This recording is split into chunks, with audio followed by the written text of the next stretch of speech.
Easy, John. Go easy. I just spent the entire day in the police department being interrogated for the murders of 3 of Corinthos' men. Well, now your enemies know that you mean business. You ordered that ambush, and now I'm the suspect. Don't worry about it. You're not going to jail. There's no evidence. You didn't even run it by me. You would have said no? You're damn right I would have. We could have negotiated with Corinthos. Come up with a compromise on the use of those piers. Sonny Corinthos doesn't compromise. Likewise, your father built his entire kingdom out of fear and intimidation. That's the kind of language that Sonny understands. Sonny's not the one that just murdered 3 men for no reason. Sonny, you're not going soft on me, are you? You are the head of this family. And you have to learn to do business the way your father did. I'm going to arrange a meeting with Sonny. That is a sign of weakness. You're trying to start a war. Excuse me. I'm trying to protect you and save your life. Come on, don't be naive. Sonny is not the decent, reasonable man that you think he is. You made the first move. He didn't. You think that Sonny Corinthos has your best interests at heart. For God's sake, why? You are the son of his most powerful enemy. All the more reason to talk with him face to face. Talk? Do you know what your father would say if he were here at this minute? Talk is very cheap with a man like Sonny Corinthos. Now, I am here to advise you because, unfortunately, your father is gone. And now I'm in charge. John, your father worked his whole life to build this kingdom. And I have sustained it and grown it for many years. Most of the time, you didn't want to know anything about this business. In fact, I spent a whole hell of a lot of time trying to keep you out of juvenile hall. Those days are over. John. If you're going to keep throwing them in my face, we're going to have a problem. I'm not going to fade away, Johnny. You got to get used to that fact. Now you resent it. When did I become the enemy? When you started trying to manipulate me. John, I told you that I already tried to arrange a truce with Sonny Corinthos. Now, if you agree to meet him, he's going to put a bullet in your back before you ever see a handshake. In your opinion. The note was just delivered for you, Mr. Sakara. Thank you.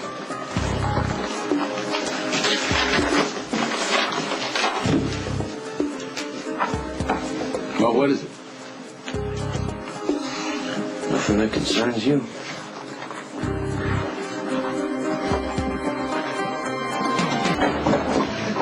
Okay, just 1 cup, all right? And then I have to go babysit. You guys want some coffee? Yeah, thanks. Yeah, Maxie and Coop were in here earlier, and we were talking about Iraq and all the soldiers that died. I must be really grateful that you made it out alive. Yeah, my tour duty's over. That suits me just fine. Yeah, it's just crazy to think about, you know. Coop was actually telling me about a female soldier that had been strangled near where he was stationed, but you were with him, right? So you must have heard about that? Yeah, I don't know what you're talking about. Coop made it sound like a pretty big deal.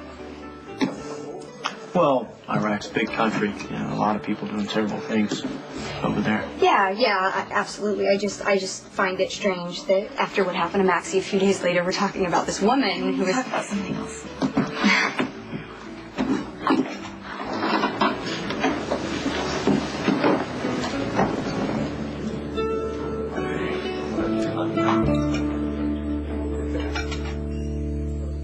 Cup of coffee to go, please. Yeah. Johnny, what are you doing here?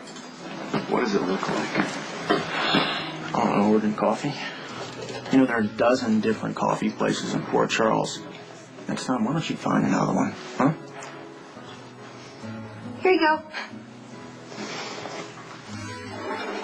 Thank you. Keep the change. Thank you.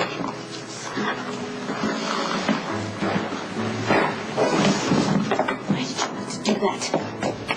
I don't like that guy. So you have to confront him? The only reason he comes in here, Lulu, is to look at you. We are friends, nothing more. Why do I have to keep repeating it? You tell me. Johnny's just a friend. Why didn't you say hi? Because I didn't want any trouble. You acted like that guy was invisible. You could not even look him in the eye. You were about to start a fight with him, Logan.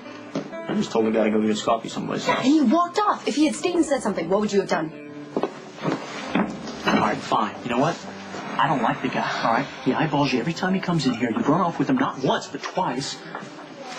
The guy is crazy, okay? I do not understand why you even give him the time of day. He's not the terrible person that you think he is, okay? Listen, I'm worried about you. Don't.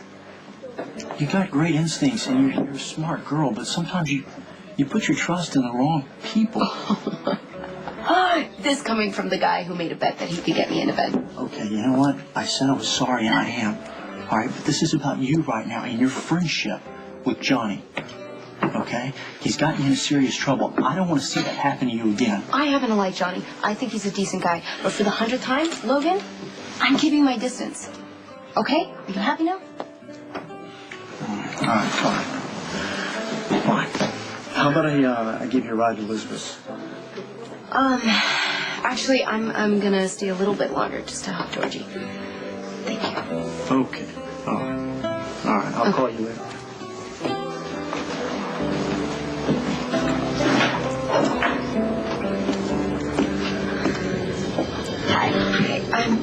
I lied. I had to be somewhere. Please don't tell Logan. I have too many problems of my own to even think about you and Logan.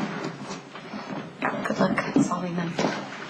Yeah, you too. Hang on. I have money for you. Thank you.